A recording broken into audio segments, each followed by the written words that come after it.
right, guys, my name is Giovanna, and this is the second episode of CurveBall. And today I am interviewing, actually, you're the first person I'm interviewing. The first one was about me, and I don't think it could go any better than actually getting to interview Lucas Bartlett of DC United. And I'm kind of glad it worked out like this, honestly, because, you know, we like to give each other shit, but you really are probably one of the most important people to me because you really changed the trajectory of my career, whether you know that or not. So you mean so much to me. So ladies and gentlemen, we have the professional athlete, the entrepreneur, the uncle, the friend, the best brother, the best son, and one of the best friends anyone could ask for. So Lucas Bartlett, thank you for joining us. Oh, thank you, G. That was way too big of an introduction. It's a real one. Yeah, honored, and I didn't do any of your big moments in your career. You did it all yourself. You're a liar.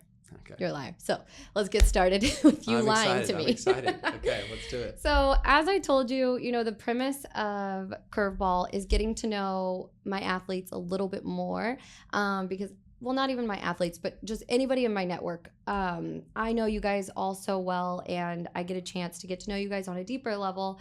So I want the people who get to see just you out on the field, I want them to hear more about you because you're an amazing person, and I want the world to know about it, right? So I know a lot about your career because you and I chat constantly. But like I said, the premise of CurveBall is to get to know maybe that curveball or 2 or 3 curveballs in your life, whether it's personal, whether it's professional, that helped lead you to where you are now. And when that hit you in life, how you actually adjusted to it.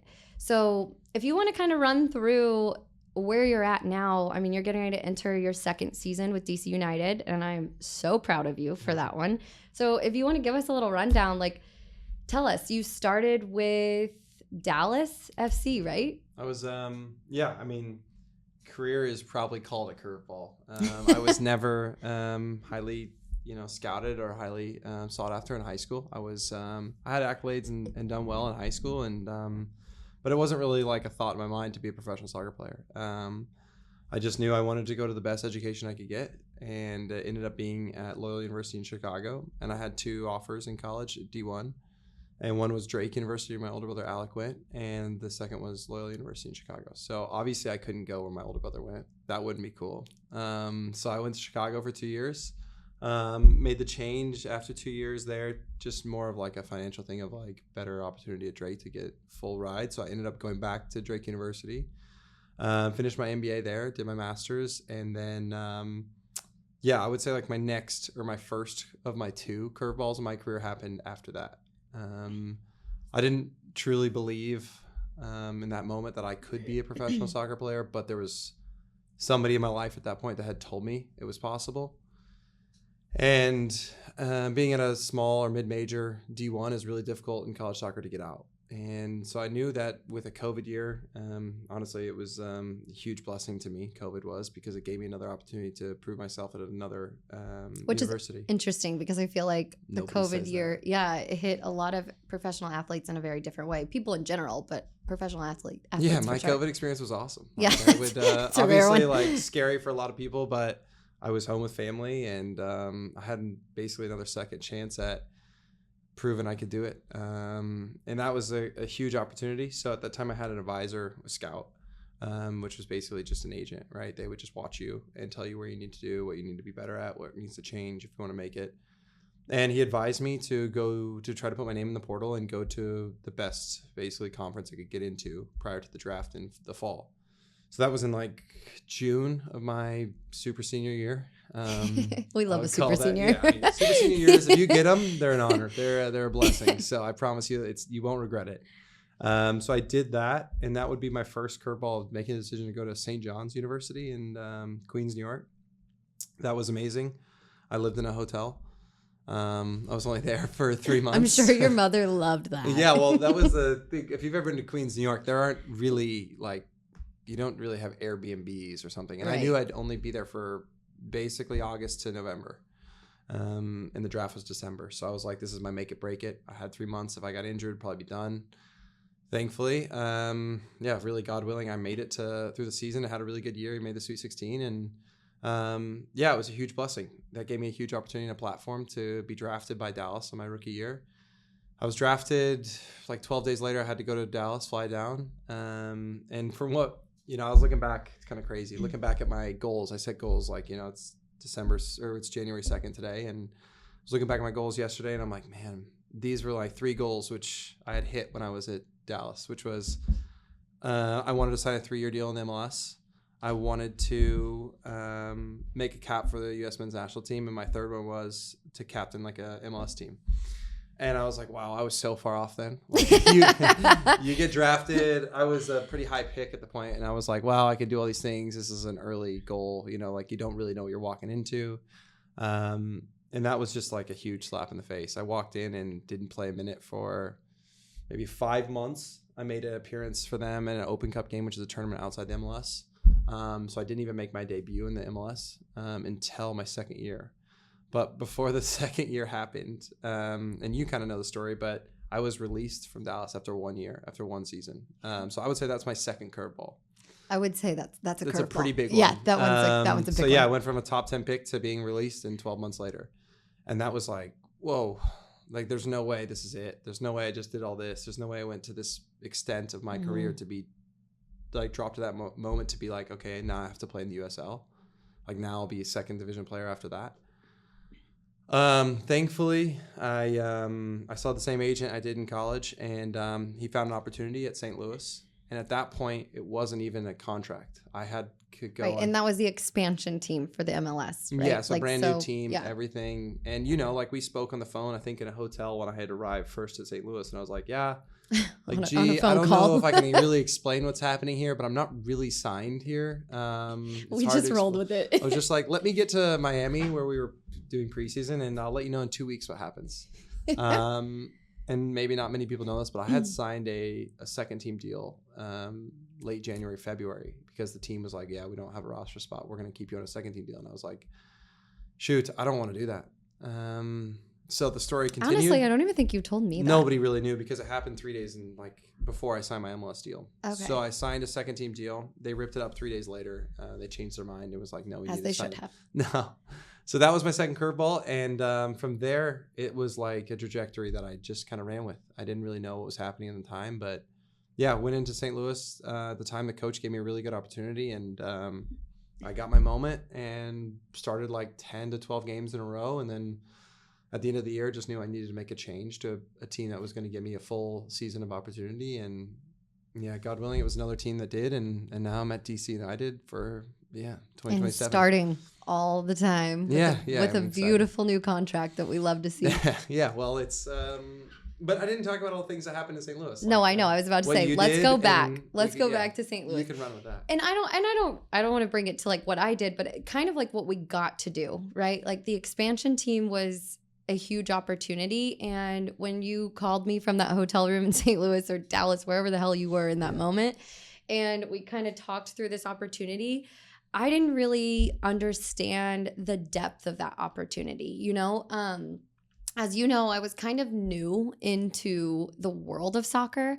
And when Daniel, that's how you found out like a little bit more about what I did. But like jumping into working with Daniel and some of the guys from Sporting, I didn't genuinely know like anything about soccer, which is hilarious because it takes up a lot of my life now. But so I didn't understand what the magnitude of an expansion team hitting St. Louis of all markets could have been for us. So, and it was, I feel like it was really you that pushed. You were like, Giovanna, this is going to be a really big opportunity, for some stuff going on here. And I was like, okay. And I talked about this aspect of my curveball a little bit in the last episode, the very first episode with my sister. Bianca interviewed me. And we talked a little bit about, one of my biggest curveballs was personal, but ended up trickling into my professional life. And that was with my brother's diagnosis. And that's where you and I connected quite heavily. And we'll talk a little bit about that down in further in this episode. But, when, your parents and my parents, everyone will say it was ended up being like a God thing, right? And when I thought I was done, like I was like, oh, I'm just gonna work for someone else. I don't have the mental capacity to go on and fight for a paycheck every day as an entrepreneur does for until it's off the ground and running, right? So whether you know it or not, like you reignited Guided for me. And that was when you called. Of course, we made the ALS connection, and that kind of pushed me and drove me into it again. But what you did for me, opening the door into St. Louis, was like huge. So thank you so much. And I love you for that. I don't take so any much credit for the work you put do. in for But anything. okay, I put in the work, but you like helped open that door for me. Okay. And it was the right time and the right place for it. So what happened in St. Louis, I feel like was really special. And while we didn't end up in St. Louis forever, and there was a lot of changes within the team, and I feel like what we built in St. Louis, not just you and I, but like the group that we built was so fun, and like that whole overall thing was amazing. But I do want to talk about St. Louis a little bit more and what that felt like to be part of an expansion team in St. Louis, and the love the Midwest has for soccer is crazy. Like that first signing that I got to do, I missed the one with you because I think I was traveling, and then I had went down with Tim, and I watched that line. Oh yeah, it was crazy. At the first, I was like, "What in the hell is going on?" And then we had our first event with the guest bartending thing, and then the second signing where the line was like 3.5 hours long to get to you and Tim. Well, I think the first, there's a lot to unpack. There's a lot to unpack, but it was just crazy. But I think the first maybe agreement we did was that signing we did where I was like, hey G, I got this DM or something from a company. I know what you do, but I don't know to what extent you'd want to do with me. Yeah. And I always say this, like, if you keep doing the right things every single day, people will notice. And that was the first thing I noticed. I was like, oh, like, well, I know somebody that does this, but I don't know if she's willing to work with me. And that was like when I shot you the text and we got on the call. And from there, obviously, it was like amazing what we did in St. Louis and the community. I wouldn't take any credit for it because it's all because of the people there. Like everything that city represents is exactly who we wanted to be a part of. And we were Midwest people. Right. And being in that city, I think, was super inspirational and impactful on our lives because we could see what a community does when they back something like that. Yeah. And I think that's all credit to them because exactly what we did. We just appeared because of this new team and foundation they were building. And the love and support that was shown was, insane. Crazy. Yeah, crazy. It was crazy. And I think that was like, to me, Kansas City proud. I feel like we have such an amazing fan base, but I swear to God, St. Louis gives a run for their money with their soccer support, like, and their love and their fandom there. But I will say, like, obviously I've done a lot of appearances, but you thrive. You thrive. No. You thrive with the people, and the people loved you. But like, what did it feel like being just so backed and supported? Like every room you walked in, they like Lucas Bartlett. You could walk through the mall, and they were just like so excited to see you. Yeah. And not in like a weird way. They were just like all so awesome. Like everyone was just so cool. Yeah, the sincerity of I would say the authenticity of like also meeting somebody was really real. They actually cared about who you were. Yeah, and thanked you for being in their city, which was hilarious. They're like thank you for being here. I'm just doing my job. This is what I get paid to do. But yeah, the best moments are always like the kids because the parents obviously bring them to the games. Mm-hmm. And every time you sit there signing something, these kids look at you like you're a rock star. And unbeknownst to them, I went home to like a 900 square foot home in St. Louis in Dogtown. People had no idea what you did. Dogtown, and then got a dog. Yeah, like it's not a bad area at all, but I'm just saying, like, you would think that you'd be on this pedestal for the way that people reacted to you. And it's a special feeling, and I never took it for granted because there's so many community moments I had, especially in the restaurants there. That was the crazy part. You go for dinner and you'd be just sitting there and people would just tap you on the shoulder and say like, we're so thankful for you, or you're having a great year or something like that. And to like have that feeling of, wow, they actually really care about you as a player, but also as a person. Like, I hope you're doing well. Merry Christmas, or what had happened. And there was tons of restaurants. Louis was one of my favorites, like all those special spots that I have lasting memories at. Yeah, there are a lot of good Italian spots there. Oh, there are. Come A on. lot of good Italian spots. Yeah, Little Italy there is great. Who do you think St. Louis liked more? Do you think they liked you or did they like the Ken version of you? No, stop it. Stop it. That story's crazy, but yeah. Let's talk about it. Well, I mean, it was unintentional. I literally am on Instagram one day and I think I had FaceTimed you the day before and I'm scrolling and all of a sudden I see like Ken doll, blonde hair, Lucas Bartlett. I'm like, what? I think I texted you and I said, did you dye your hair? Yeah. And you sent me that selfie. You're like, oh yeah. That was a whim though. Like that wasn't intentional, nor did we even plan it. I was like at my barber at the time, Morgan at Midwest Barbershop. They're amazing. And I had joked with her. I was like, I want to buzz my head. She's like, you're not doing it. Yeah, well, I agree with her. Well, Yeah. she made a good decision. But and the day I was like, I want to buzz it today, she goes, I'm not buzzing it. And I was like, why? And she's like, you will look not great. And I was like, okay. We shouldn't say it like that, but it was how I understood it. And she was like, well, I have bleach. Do you want to do it? And I was like, God. Bleach my head? And she was like, yeah, why not? It was like just as impactful as shaving it. And I was like, okay, let's do it. So I sat in the chair going and thinking I was going to buzz my head to get bleach. Crisis. And I walked out of that.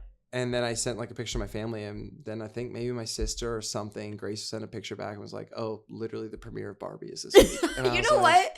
I hate that for me. I was like, "Oh no, this is gonna look really bad because it looks like I'm fanboying this right now, and it's Barbie." Like I was trying. Also, what a missed opportunity on my end. We should have went for a marketing deal with Barbie. Oh come on, God, maybe I'll send them a picture back and be like, "Hey, if there's a 2, hey Barbie 2. I have someone for you." No, that was crazy, but that was yeah, it was fun. People enjoyed it, but at that time, it was just like a switch up of the season I wanted to do. And my mom still, I don't know if you know this, but my mom still wants me. She asked me like 2 days ago. She's like, "When are you getting a haircut?" And I was like, "Yeah, I want to go back to DC next week." And she's like, "Why don't you just dye it again?" I was like, "Why?" She's like, Does "Because she I really? can't see which one of you is on the field." She's like, "I don't know which one's you." Stop. Like, well, you just had LASIK. Surely you can see. Yeah. If I'm on the field. Maybe we need to redo Dana's LASIK. So that was funny. I was like, no, I'm not doing it right now. Maybe one day, but don't cut your hair. I already told you I love this hairstyle. Yeah, I need we to got get it. No, we got to keep this one. Okay. Just for a little bit longer, please. We'll see. We love this one. We'll see. So speaking of DC, talk to us a little bit about DC. You know I love DC. Yep. And you've been out a couple times. I have, obviously. I have been. 1 for you, but 2 for my cousin. Of course. Definitely for you. Shout out Jackie. Have to. Having a baby next month. Oh, well, yeah. I guess a month and a half. So send me your schedule because I'll probably come back out for the opener. But yeah, tell me about DC. What are you thinking of it there? And what is the team dynamic difference, honestly? Who's been your favorite club to play for? Oof, that's hard. You better say DC. They pay you. Yeah, I got to be careful here. But DC is amazing. Like, truthfully, it's it feels like a big city that you're in, but it doesn't. It is. Yeah, but it truthfully doesn't feel like it in terms of like high buildings, skyscrapers, and stuff like that. It definitely represents it in the cost. I mean, living there is expensive. It is expensive. But no, seriously, the stadium's amazing. The team's great. The franchise in itself is good, and we're trying to push for more and trying to be a big playoff team. And I really like it, and everything's been really good. It's far from home. I will say that. It's different from the Midwest. It is. But not in a bad way. I've been on the East Coast before, and it seems really similar to something in New York. Only 3 hours away for me on a drive. So yeah, the team is good. I really love like where I live. I'm in Arlington, which is really nice. Obviously, you've seen it. Yeah, I do love the area you live in. Yeah, and I got like a little walking path. Me and Charlie have a great time. Ugh, shout out Charlie. Yes, love that girl. Sweetheart. So yeah, everything's good. I mean, I'm happy to be there, obviously, and I'm really excited for the future there. So to be honest, I feel like DC kind of suits you. Really? Yeah, I feel like you I thought you were like gonna a say city like boy. you'd be like LA, and I'd be like No. way. I already know. You and I are both not LA people. No way. No Definitely way. not LA. I think DC suits you. But I am very excited for you. What you have this season and next season for contract, right? Or 3 more. 3 more. Mm-hmm. Damn, that was a big contract. Longer. Longer contract. Yeah. I'm like, longer contract. God, that's so long. No, it's exciting. And yeah, I'm really happy there. And it was the best opportunity that could have happened to me last year.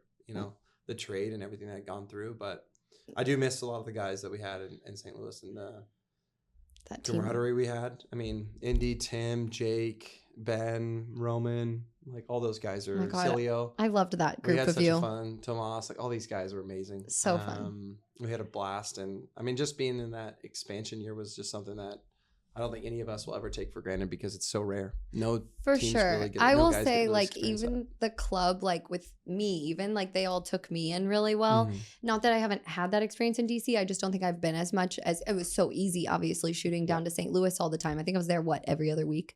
Yeah. So it was easy for me to become part of the team there.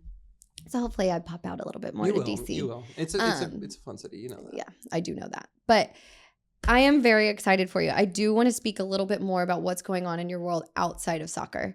So let's talk Bogue. And I think, like obviously soccer brought us together, but Bogue very much helped bring us closer together. So talk to me about that. Let's let the viewers, listeners know about what you got going on the side. Yeah, so maybe in 2021, basically it came about, but we started a golf company. My partner Kurt and I. We love Kurt. Yeah. And we had original one, which was Oliver Bohuniak. If you met him, I don't know if you I don't know did. that He I was have. originally a part of it with us as well, and he ended up moving to New York, so it became kind of a lot. But it's just Kurt, Wiggum, and I, and it was a golf brand started about basically the average Joes that just appreciate like nice golf items. And we were playing during COVID, and again, shout out COVID. It was a crazy time. It was a crazy time. That's when Guided started too. Really? Yeah. Yeah. So, I mean, everybody had idle time. And for us, we as athletes, we didn't really know what to do with it. So one day, Kurt and I were playing golf with a couple of our buddies, and I think we were keeping score, making bets on some whatever holes or something. And not money, we were like maybe water or of course like not. That. Yeah. Gambling is not good. Yeah. So one of the guys was like, well, why don't you, what did I have? He's like, what did you have? And I was like, another Bogue. And I was like, man, what'd you have? He's like, oh, par, like rubbing it in. I'm like, I don't even know why I'm mad. Like, I don't practice golf, but I play. I mean, I'm there 15 times a year, maybe if I'm happy, and that's a good year. But it came down to it. And I was like, why isn't this a brand that, us average Joes start? Because there isn't really something in the market at the time. I think I'm a below average Joe. Yeah. Go ahead. But yeah, that was like our tagline, living life above par. And it's short for bogey. And it's something that we kind of just ran with as a group. And we really had a lot of fun doing it. And unbeknownst to us, we came about really in 2023 when Kurt's dad was diagnosed. 2022 probably was diagnosed, but 2023 was the big year of us doing having a huge opportunity to make an impact. And obviously, that, and a huge part of that. But here in Kansas City, we had a big community surround us in terms of trying to raise awareness about ALS. And, as his father went through it, John was our best friend growing up. He was an incredible person, somebody that I looked up to a ton every day. And always, the guy to first text me after a game, good game, can't wait to see you. How you doing? Love you, all this stuff. And he was a huge inspiration to me and somebody I always looked up to. So trying to give back to him and everything he did, to give him some type of platform that, he loved to golf, and he was one huge reason that we did that. So yeah, we did a really cool collection around it and ended up raising like $65,000 for ALS. That's amazing. It was a really cool moment for us. And obviously you can speak about, what your impact and what you did around it and your brother and everything like that. Oh, I did not really quite impact that. I was just happy to help in any way. No, you spread the word and really help us. Though. I mean, I think are we bringing it back? That this campaign? The Just spring, Keep Swinging? Yeah. So we didn't talk about it. Yeah, the Keep Swinging campaign was amazing. Kurt actually had a call from my business partner, Kurt, and call from their IMALS CEO the other day and was just like, hey, amazing. I want to catch up with you. You just want to let you know, we're still, looking at your guys' campaign and everything that it did and trying to take inspiration from it because it was so successful for us. And that was really cool for him because he's like, wow, I don't know if we'll ever do that again in that capacity because of how sentimental it was with that. But trying to be, coherent with them as a community would be amazing. And I think this spring we're going to do something again with them, which would be really cool. And we're really working on it. And it's coming to fruition soon. But we just want to keep that remembrance there, for everything that John did and that collection and everything that meant for us as a company. And I think John, unfortunately, we lost him last October. Mm-hmm. Well, I guess almost October of 23, right? 24. No, 23. Yeah. So, and it was like the ALS bucket challenge, but the Keep Swinging challenge. Exactly. Yeah. So I think that would be great if we that brought was it fun. back. I mean, I think a lot of people enjoyed it, and it wasn't meant to be like the most viral thing in the world. It was really just a community that we had built to do it. Yeah, and I feel like we could make it viral. I don't know how many they try every year, and it's something that's hard to replicate the authenticity of that moment for them. the ice bucket challenge. So we'll see. It's something we always think about and want to get back to, but yeah, we'll see. Well, I think it's great, that, and however I can help, Yeah, to let me know. Of course. But I'm so glad we got to chat more about your curveballs, and I'm so proud of you in every way that you have adjusted and kept your head up. I do think there is something to be said, and if you want to elaborate on it a little bit, to me, I see it so much on the MLS side, the NWSL side, the NFL side, MLB side. Like, I see so many versions of this that I do want to talk about, because I love you and we talk all the time, and I can tell when maybe something's not going right and like how much it mentally affects you guys. So I am kind of circling back into soccer. So sorry about this for a second, but I do want to talk about this because this is how you adjusted in your curveball. But I would say like the mental struggle as an athlete and kind of putting so much emphasis of who you are in that. So like, and we can talk about it. We don't have to talk about it, but I do think it is important for viewers, listeners who aren't, who are just fans and don't work in it as much, and see that it does actually genuinely affect an athlete when they, maybe aren't performing as they want individually, team level, like contract year pressure. Like, what is that like? I mean, it's something I never really got away from until now. And it doesn't mean I've stopped now, but it is the pressure of like anxious anxiety all the time of your career, because in soccer in the United States, it's so short, almost like average career in the MLS couldn't be more than 5 years, probably. Like in That's terms actually of crazy. Guys entering, guys being released, and then fighting for a job again. And I would say it's probably around 5-6 years. And that's a difficult moment as a player, because you're always checking your shoulder or looking behind you at what's coming. Mm-hmm. Am I progressing? Do I have an opportunity here? The coach, the other thing that's difficult in this league is the coach carousel. Like, guys are unfortunately let go quite quickly here. And that is the world of football and soccer, I should say. But coaches, if they don't have success quickly, it becomes like a really short ladder for them. Like they either, in the first year do well, or the team looks to give them 18 months max. And then it's like, okay, what's next? So as a player, you're just like juggling different, styles of play, different teams, different cultures. So yeah, it's something that I try to just take as that's everyday life and not try to put too much pressure on it, because it's at the end of the day, it'll eat you up. And I think you've seen that. I have seen it all the time.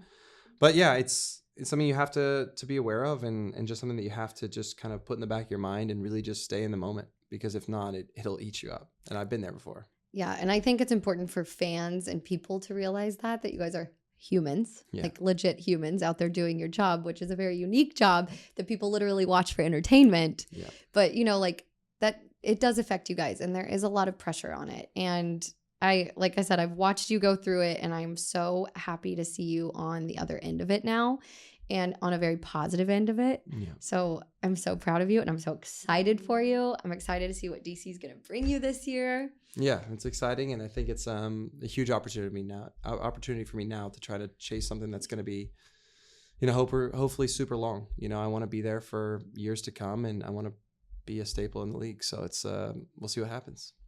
Should we see if anything else, like a second dog, is going to happen? No. I think I couldn't handle another dog right now. I have to leave my dog currently in Kansas City for the next 2 months. So I'm preseason. Oh yeah. Where are you guys going? I don't want to kill her. We're going to Florida. We go to IMG Bradenton for 2 weeks, and then we're back in DC for 4 days off, and then we're back in West Palm Beach. Last year was Saudi Arabia was crazy. We didn't talk about that, but that's too much. Yeah. That's too much. A lot to unpack on that one. That may be another episode. Okay, that one. 2. Yeah, because I feel like people don't realize that actually, like preseason for soccer is crazy. Like I was talking to John, they go back to Spain. Like you guys are just bopping around everywhere for preseason, and that Belle. Oh my gosh, I didn't realize. And that is another thing. Like you guys are bopping around, and your bodies are, fatigued. And that's not, jet you're lag. Not flying private, I'll tell you that. No. Across the pond is not private. So we were in 24 hours of travel to get to Saudi. That was crazy. Eesh. Yeah.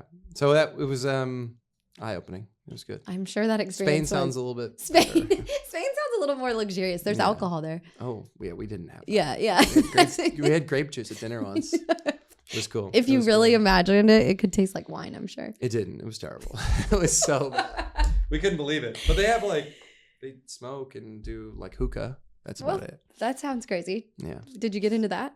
No. Of course not. Come on. Of course not. We can't be doing that. That'd be bad. But okay, so one more thing, and then I have a little sign off moment for you. Oh gosh. But preseason, it starts what? You leave next week? Tuesday, I drive back. So for listeners, today is January 2nd.